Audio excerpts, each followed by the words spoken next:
Hindi naman, no?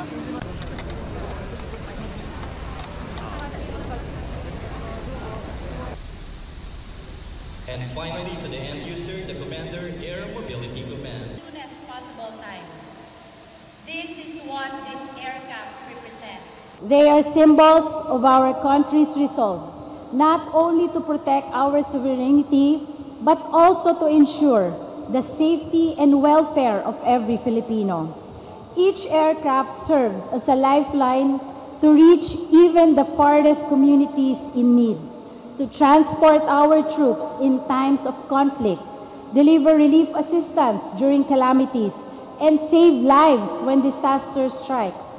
And we believe that the fastest and most efficient way we can respond is through air. These air assets we bless today will surely soar in our skies, carrying the promise of hope, security, and service to our people in every corner of our archipelago.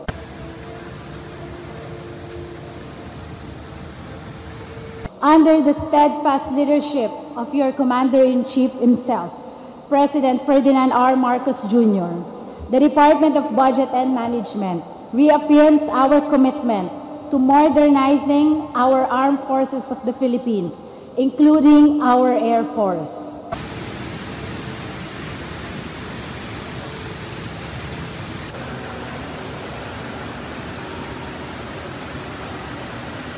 We will continue to realize the President's vision of a bagong Pilipinas, where a strong, well-equipped, and responsive defense force drives lasting peace, stability, and growth.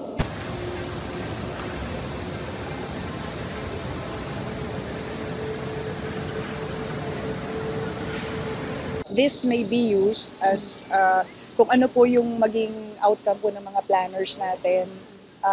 As you all know, we have training exercises with our partners sa United States, yung Balikatan. So, meron din pong involvement yung mga air assets natin.